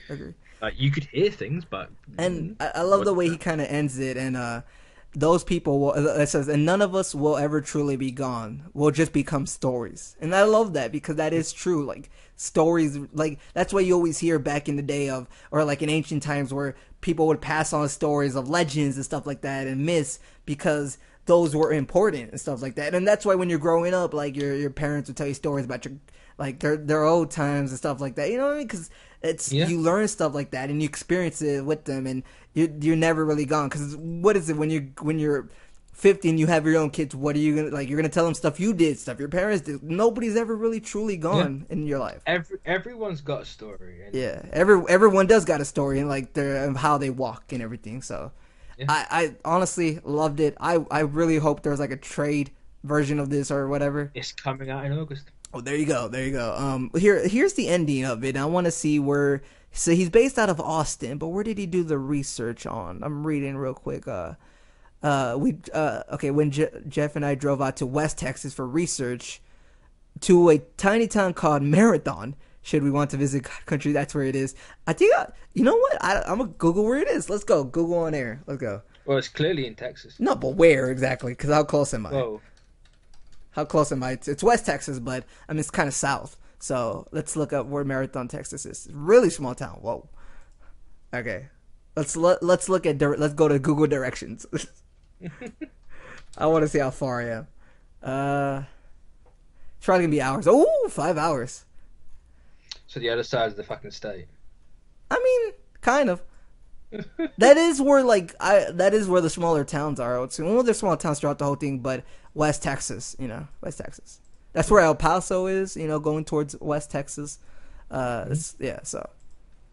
Love Also, it. I like how completely open-ended he leaves it with Oh, yeah. Halifax. Just in It's case. just I'm just gonna throw this away. Like the perfect uh, representation of the son's like viewpoint and all this god shit. It's just like no, I'm just gonna throw you away.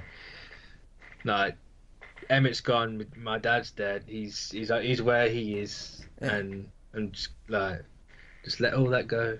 yeah. Got to Man, move on with what's important in the now. Can't be dealing with the past. agree. Man, I can't wait to see. Because I don't think Rednex is out yet, is it? Because I know No, we were British talking about it. South. Yeah. South. Oh, it It's is. three. Yeah, 3 issues deep. Hey, yo, Donnie. I If don't know if it's a 6 issue thing again. no, If it is, because I'm not gonna do it each issue. I'm gonna just wait for it. let's make our pitch, Mitch. Yo, Donnie, if you out there, we love your stuff. You can You buy can me dinner now. you can add us on Twitter, Halftime Joe, Mitch692, since he probably didn't listen to the opening. Well, I'm not. I'm gonna. Or listen to this at all. Oh, this is true. This is true. But yeah, He's a good guy.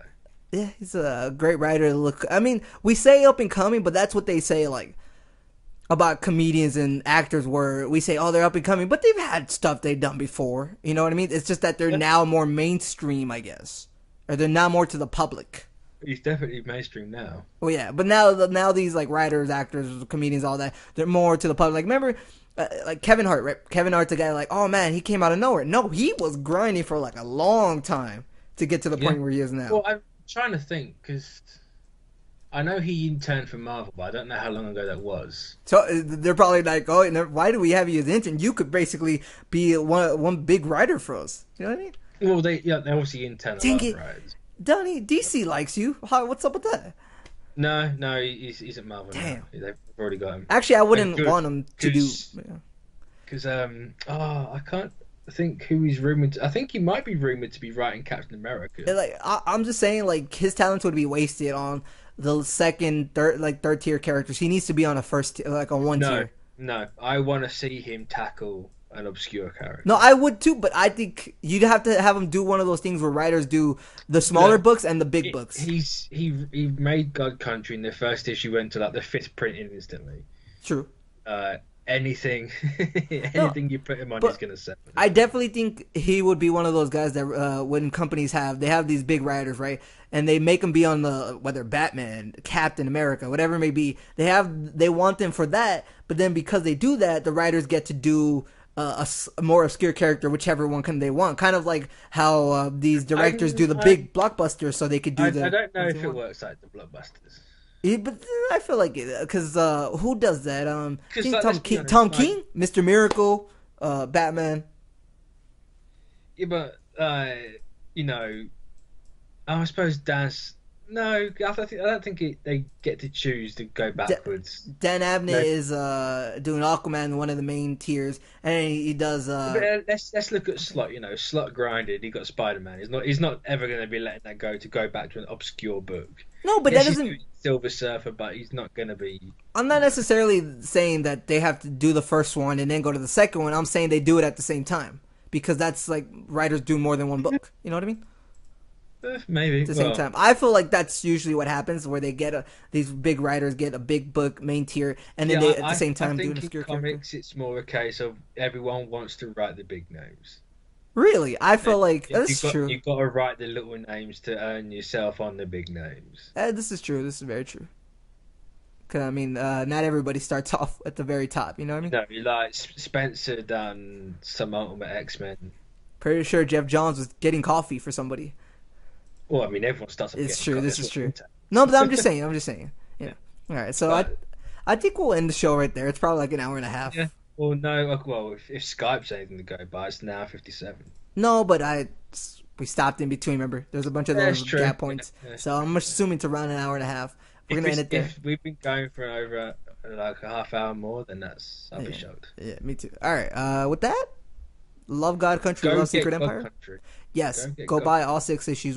The Twitter already mentioned it. Of it showed a picture of a Comixologist. So with that, till next time.